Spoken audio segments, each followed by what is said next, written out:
Hello everybody, and good morning. So, with all the discussion on PSP stuff to snatch up recently, another thing I've seen come up a few times is Battlefront, Battlefront in general on the PSP, because it's kind of an odd story. You may have potentially, grown up with Battlefront 2 or 1 or any of those, and looked at it and thought, well, okay, there's Battlefront on there. There's 3 of them. They seem equally rated, pretty much across everywhere. What gives? Which one should I take? Are they the same? They all seem to list the same features, so what's going on here? Well, first of all, if you've got a hack device, just know that there is a mod for the Battlefront 2 thing. We've already covered that one. That basically combines a lot of the best elements from all of them. It's still ongoing development, but just so you know, that's out there. But today we are going to be talking about the 3 legit ones. Now, essentially, the way that it breaks down is something like this. When it comes to the Battlefront games for PSP, you're going to be looking at a few different features. So, generally speaking, 2 out of the 3 have an actual campaign. All 3 of them have the standard instant action kind of, battlefield-type maps that you know and love. And then, essentially, they've all got Galactic Conquest, which is personally my favorite thing of all of them. It's not exactly the most fleshed-out feature in 2 of the 3, but either way, let's get into what makes them work. Alright, so here we are. This is the original Star Wars Battlefront 2. You may notice it potentially looks a little nicer than you remember. This is technically a slightly different version, but either way, it's still Battlefront 2.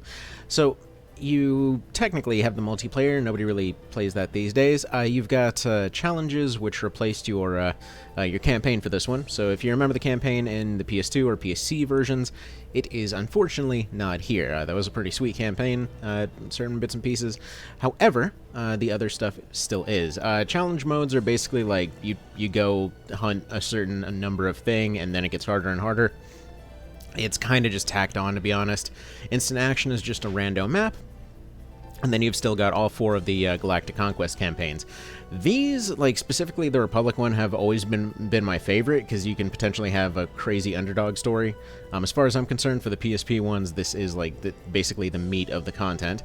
But basically the way it comes down is it's functionally just Risk, except in space with the Star Wars, and it's got a way smaller map than it did before. So, for example, you have, okay, so you've got your ships everywhere, right? You can move them one time. You got your upgrades. You can buy one-time upgrades, whether you want to install turrets in your command posts, whether you want to have different shields and weapons and other things available. And then you go over here and you recruit units, and that's all well and fun, so, yeah. You only have you basically are oftentimes better off even just sticking with your basic grunts, so you don't have, half your team suddenly spawning in as snipers and not really doing very much. But let's say we want to guarantee that we want to win a map, we'll go and just go install some turrets somewhere, we'll go get more units, and then we'll go ahead and launch an attack here. And this is basically a standard set of maps in a semi-predictable order. That basically happens with modifiers. So you're mostly just doing fights with modifiers. It's pretty fun. If you want to try that mod from earlier, basically all those modifiers are still going to be there. Just know that if you've looked into the Battlefront 2 mod and you weren't quite sure about all of what's going on there, you can still play a improved version of the vanilla game here, which just runs better, looks better, slightly. I mean, it is what it is. It's still going to look a little dicey. But just like the vanilla game, it is still going to be missing some of the content here. So, for example, the Camino map, as far as I know, I actually was not aware that this ROM was different whatsoever. I thought it was just a convenient way to not have to load up the physical version right now, because getting the PSP streaming is a bit of a pain in the neck. Anyway, yeah, the actual random little side note here: the UMD version of this actually does not run too slowly. You'd think it would have slower load times, but it's one of the few cases I've seen where UMD actually seems to, for whatever reason, occasionally load faster or as fast as the digital version. But yeah, fun game. You basically just go like this, and I would definitely recommend playing with auto-aim, because the controls are kind of built for it. So it's less that you're aiming with your reticle, and more so you're just kind of hoping one of the shots hit something within that circle, which causes you to lock onto them, and away you go. So simple, straightforward, and then yeah. As far as the difficulties go, by the way, normal, the AI is functionally brain dead. Elite is this, where they're gonna be pretty lethal, so you're kind of gonna be running and gunning most of the time. It does feel pretty good to win on Elite, so would kind of just recommend sticking it on that. But yeah, on normal, it's just if you're just putzing around, basically, it's going to give you no challenge whatsoever on normal. But okay, so that about sums up what's available in this one. It is fairly bare bones compared to the other ones, but it does have the maps that you'd like to have. So let's go take a look at those maps real quick. Alright, so this is basically just the vanilla selection of maps. So you got 1, 2, 3, 4, 5, 6, 7, 8, 9, 10, 11, 12, 13, 14, 15... No, just 14, and a couple of them are space maps, so they don't even count. Basically, the general gist, as far as conquest conquest mode goes, the maps are still solid. Space mode is gimped in this version, so if you... Actually, let me just show you. So first of all, space mode isn't even available for all time periods. For another thing, it just, yeah, it does not work right in the default PSP version. See, thing is, you may have seen, if you've seen the mod, you may have potentially wondered why it is that, anyway, you may have seen it and wondered why it is that, for whatever reason, the space maps were removed. Well, it's because the space maps do not really work in this one. The thing is, well, as you'll be able to see, it's just a lot of this kind of ran on the expectation that everyone's going to be available and doing something interesting. So, for example, you'd have people manning turrets, you'd have people fixing systems when they got repaired in the other versions. Generally, people would just be manning the ship, so to speak. You'd basically have one side playing Battlefield, you'd have the other side basically playing FTL. It was a good time. And I've got your little flippy maneuvers and stuff like that. The actual controls and everything, they work fine. That part's not an issue, but the problem here kind of lies in the fact that, well, most of the systems don't really work. Unless you're playing online or something like that, most of the mannable options are just going to be sitting there. As far as actually boarding goes, the AI will do absolutely nothing about that in most cases. They'll just kind of sit there and take it. So it mostly just involves flying around and hitting stationary targets and hoping that the AI has not just cheated itself a victory if you're playing on Elite. Which, yes, you might say just don't play on Elite then, but then after that you're just kind of getting free victories for playing on normal. It's just kind of weird like that. On a little bit of a side note, I really appreciate when they actually combine these different time periods, and you can see that basically the rebels and the robots are using the same kind of ships. It's pretty cool. Like, I don't really know too much about, like, well, okay.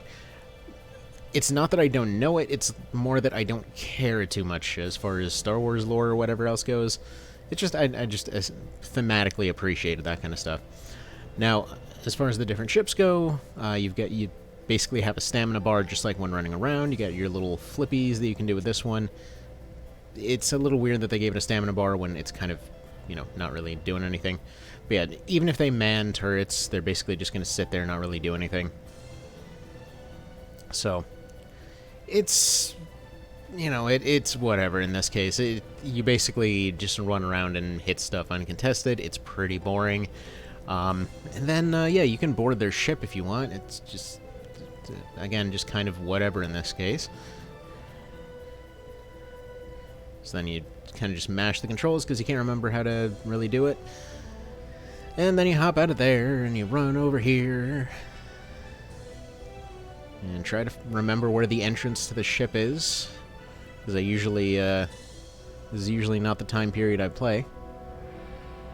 Did I just smash the ship into their door? No, so where the hell's their door then? The hell does this version not even... Does this map seriously not have... Okay, apparently there aren't even internal systems to destroy in this time period or something. I have no idea. There's usually, in the one that I'm used to playing, there's like a door right there, and you go in and you basically run around completely uncontested, blowing up the stuff inside. Well, this is weird. Anyway, point being, yeah, the space mode, not terribly fun. It's, like, it might be interesting a couple times, but really it's just kind of this.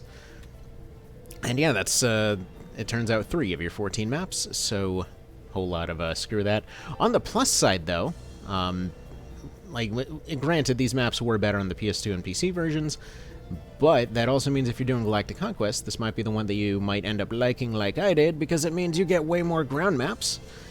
Or, you know, you could just not do that. Moving on to the next one. So next we have the first of the two versions by Rebellion here. Star Wars Renegade Squadron. So 2 things to know right off the bat. So Renegade and Elite Squadron, for all intents and purposes, were kind of meant to be the Battlefront 3 that we never got. They're kind of 2 versions of the same thing, and this was the start of it, sure, but the problem is well, I mean, there is a campaign. Allegedly, the story is serviceable. You still have the instant action, you still have the Galactic Conquest. They threw away the challenge modes because they realized it was dumb. However, you only have a couple of, well, you only have the 2 factions in this one. You can't even do your robot stuff, but they did improve the Galactic Conquest mode, so if you like, basically, if you like this mode, it's better. I mean, it's not bad. And then you have different upgrades for different things you can do. However, it is very forgiving. Like, for example, right off the bat, you can just immediately buy 20% less damage. So it's a little weird on the balance front. But overall, it's pretty fun. It actually added a whole bunch of features that would later improve. There is an auto-resolve for this mode if you like playing this mode. Again, I am aware this is not the mode that pretty much everybody played, but you've got a few different options here. Apparently it decided to not keep my control scheme from last time. So default control scheme is a little funky looking. Like, you basically just look around with a stick like this and run forward, and then... How the hell do you even strafe in this version? Apparently you don't. That is really weird. But yeah, the controls are kind of weirdly floaty, but they do the job well enough. The maps from BF2 are, in many cases, either redone or replaced with something that runs a little bit better. Overall, performance-wise, this thing is fantastic. Like, it's a massive marked upgrade from the default BF2 there. You can see it tends to look a little better across the board. There's a lot more color variance here, so you can actually get a better idea of what's going on. You can tell in some cases, like for this map in particular, it feels like they reused the map. They might have reskinned some stuff. Here, let's see if we can get to the customization. Yeah, there's a weird thing in it where for some reason your aim drifts upward, and I don't know why yet. Honestly, default control scheme, I wouldn't even recommend it. But using the advanced control scheme, well, it's got its own problems. You can, like, using this weird default system, you can kind of clunkily figure out what's going on, but yeah, it just always wants to drift upward. A little strange, but, you know, what have you. So, customization, let's get into that. So yeah, you can customize your loadout. Everyone is running a custom class. Everyone's running their own gear, their own perks and benefits and whatever else. This system is, I don't want to say amazing, but it's pretty darn dandy. Like, if you want a really fast run speed and you want to have really good capture speed, just want to make the ultimate scout build, but now you see on the top right, we have gone over for our actual available points. So we will give up our gun, we'll give up our grenade, and we'll go ahead and take a pistol. And, alright, fair enough. What about for this? Can we do something different for this? Is there some small weapon we can use? No. How about a small power-up somewhere? I remember something being really weird in terms of, yeah, the auto turret, the thing you actually bought as a perk before, for whatever reason, is only 5 points. So, there we go. Go ahead and save that one, and now suddenly we're a completely different build, and now we can run way faster, and we've got way more health, and we capture stuff faster, and it's, you know, all well and fun that way. How the hell do I throw my grenades out? There we go. So now there's just an auto turret firing at people. So this is cool. The overall system here is cool. If we switch over to the other control scheme, hopefully we can actually hit something. It's more newbie friendly. This way is definitely better for actually trying to hit anything, but they haven't quite figured it out. You can tell they have a lot of cool ideas here, but they haven't quite figured it out yet. Now, I mean, that's all there really is to say about this one. If you were wondering about the campaign, apparently it's something to do with you're a smuggler or something. Pretty standard, just throwaway Star Wars plot, to be, as far as I've heard anyway.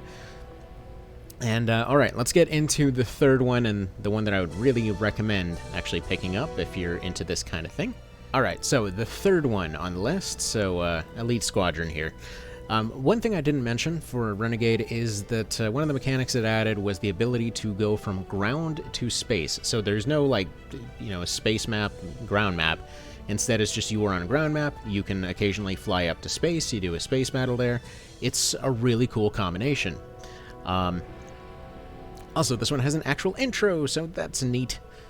So, okay, the deal with this one, you've got 3 difficulties this time around, which, the master difficulty is pretty intense. From what I've heard, the story is pretty alright. Again, I don't play these games for the story, so that might be your own thing. Now, instant action, if we look at the maps, it's got, I believe this one's got 14 maps, the previous one had 15. However, there is a random mode, so that's nice. Actually, what do they have for options? So you've got options for your scores and number of unlocks and things like that. You can lock out heroes for a little while if you want. You got a number of players on each side. You can have up to 16 for this one. So 16 is the standard on this one. I believe it was, I want to say it was 14 for the last one, and then for BF2 it was 10 or something along those lines. I could be wrong on that, but either way. So you can have conquest scores going up to 5,000. It gets pretty intense. But, yeah, this mode. This is still by far my favorite mode. This time, they have either a free play mode where you can just be whoever. You can, basically just whatever faction and their enemy. And then from there, you've got different start scenarios based off different parts in the series. So whether you want to start off easy and just play as the robots during the prequels, if you want a medium thing where you're playing as the clones, basically, well, you're basically trying to win the second half of that scenario. Yeah, as far as these conquest campaigns go, you have 6 almost Civ-like start scenarios, and then you've got your free play mode. This is really good. Also, load times, way better in this one. Also, general performance, way better in this one. Also, the Conquest map looks way cleaner this time around. Overall, the bonuses are a decent bit, at least I feel, more balanced than they were before. Pretty much your initial major bonuses are a bit more expensive. You've got one-shot bonuses, so for example, making somebody miss their turn, or you can use hero units, or you turn a planet neutral. Plus, also, just a little side note, just the fact that original Battlefront 2 uses triangle as back instead of circle was always kind of annoying. But yeah, so you can also get leader units, which basically allow you to get some specific perks. And alright, so same as before, you've got your buying round where you spend whatever money you have from the planets you have to go buy units, and you put them around everywhere. But that being said, this isn't the only thing. So let's go ahead and go to the next phase here, and you can do the same old zoom in, zoom out kind of stuff as before if you want to go take a look at the planets right down on the surface. But right now we're in the movement phase, so probably want to take a nice easy win here. So we'll just go ahead and send these guys over here. We'll send 50 of them to go attack 10. And the cool thing about this system, I didn't go into it as much for Renegade, because it basically did the same thing here. But the cool thing about this is that, yeah, you can have completely one-sided fights that still technically have a means to be won. Sorry, it looks like we start off on a space map. Just like before, though, you actually have a full customization thing here. The aim does not wander on this one, so it definitely plays. It's definitely a lot easier to aim. Additionally, the reticle changes a little bit based on different things, but you have almost like an Armored Core-esque lock-on system for your combat, wherein if you get in that reticle, you're good to go. Actually, my only real kind of complaint with this one is the fact that, well, the space controls are a little weird. But aside from that, it is what it is. So like right here, for some reason, you accelerate with the left stick, but then you basically move your view around with the right one, or with the right buttons. The space system actually works. The AI actually knows how to hit you in space. You can't actually board the ship until you get their shields down. But wait, how do you get their shields down? You've just been shooting at them. You know, it didn't seem to do very much.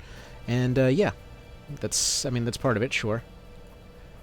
I don't actually know how to do some of the fancy flips or whatever else, but the thing is, there's a ground fight going on while this is going on. So you go down towards the planet, and you basically do some re-entry type stuff. And more than likely, I'll plow straight into the ground because I don't remember how to land. Such things just happen. And you see, there's just a general score going on for both sides. So normally, the number of reinforcement tickets is how many people you have on there, but you have infinite people for this one. With the thing that you kind of get a modifier based on your ticket difference. So you can see it wasn't so much that we came in with slightly different tickets, but we are getting way more tickets over time. So we're more than likely going to be generating points at about 5 times the rate. As soon as somebody gets to 1,000 points, they win. And this system just feels really good. It just feels really solid. So yeah, that was kind of an accident. I was trying to move around with the left stick. I forgot it does nothing. But there we go. So we're on the ground now. Do more ground-based stuff. All right. And not to mention the maps just look really good. So mini-maps a bit easier to read. Your health bar is a bit easier to read. Basically your bonuses are better reflected on there. And in terms of the types of stuff that's available, you get different kinds of gadgets all over the dang place. Funnily enough, I've noticed that a few of the characters do seem to come in dressed as you do when you're playing on single player. So I liked this weird green and blue look. Always like the almost not quite trench coat, but just like weird skirt-looking thing. I always thought it looked cool. You can tell they took out the cloth physics from BF2, which who cares? It looked better in the other versions. It just kind of lagged the game for the PSP version, but whatever. So the cool thing about everybody having different stuff going on is because it means that a lot of your fights can just suddenly turn interesting out of nowhere. Like suddenly, you know, a robot shows up that's got max health and shields and stuff like that. Also, apparently, wow, gang's all here. There's certainly some quirk to it for sure. Additionally, I'm assuming there was a little bit of jank to weapon swapping before or something. But yeah, you're pretty slow to pull out your other weapons for some reason. But alright, so space maps, right? So on the ground, for space maps, you're basically capturing areas that have orbital guns and things like that. Or, you know, firing turrets or whatever else, or defending against those turrets. Like, basically there's a bunch of orbital cannons all over the place. And so you're trying to get those, and then somebody aims at them and fires them, and the more damage you do, the more points you get. Eventually you get the shields down. And then for anyone that's fighting in space, they instead can go fight the ships themselves, fight other fighters in space. Every kill is another point and all that kind of thing. And yeah, pretty much sums that up. Now, as far as customization goes, you can have a bunch of different saved loadouts. You don't have just your one. You've got more options in general. Actually, I don't want to mess with that one because that's my standard. But for example, if you wanted to have somebody that start off with a, you know, chain gun or whatever else, you can do that. I believe there's some other way you have to unlock that. I haven't quite gotten there. The tri-shot is pretty good. I'll just go ahead and go for none there. We'll go for... what do we want to do here? Yeah, interestingly enough, you can install wrist rockets, which is pretty cool. So let's put a grenade on there. We've got ammo packs on there. We've got 10 points left over. What can we slap on here? Vehicle auto repair? Sure. And so, yeah, you just basically COD your classes and good enough. And so away we go, and now we just have this little shotgun pistol. Ah, now I remember why I like this thing. Yeah, this thing's pretty fun. Basically, yeah, it's a spread shot. It's a pepper box for all intents and purposes. But yeah, you can do some really fun builds, and yeah, as far as conquest mode, works a lot better in this one. Sure, the AI still derps out. It does in all of them. And it's a shame that there isn't multiplayer still. I'm sure somebody still has it running somewhere. It's too good of a thing for that not to be the case. But you can kind of see here how the lock-on's working. Like, wherein if you're within that general circle where they are, you end up doing damage. So yeah, you just kind of lock on, and they will figure out where to aim from there. It is, I will say, the kind of janky moving around is a little disorientating, but between the three, I think this one plays the best by far. It definitely feels the best. The only thing they actually took out between sequels is first-person viewing, which still works in the PSP version for Battlefront 2. I mean, I'm pretty sure, based off based off reactions to when I was wondering what happened with first-person in the Battlefront 2 mod, I take it no one plays in first person, so I'm pretty sure no one's going to care about that loss. It seems to be pretty consistently taken out. So yeah, between the three of them, Elite Squadron definitely gives you the most polished content. Renegade Squadron, if you're into the Civil War era part of it, you might have a bit of fun with that one. Personally, I always prefer the clone side of things for these games, so I just automatically prefer this one by default. Balance is generally better in this one. You get more options in this one. And allegedly the story is written better. Again, I don't know. I don't really care about the story. But yeah, that's about that. I hope this helps. So if you're in the market for these, definitely a solid recommendation towards Elite. Otherwise, Renegade's pretty good. Otherwise, original BF2 is pretty good. So yeah, the last time they went on sale, it was like $3.50 for 2 and Renegade, and then $7 for this one. It's just kind of cool to be able to customize uniforms in this one too. But all right, so you guys have a good one. Take care, and I'll see you later.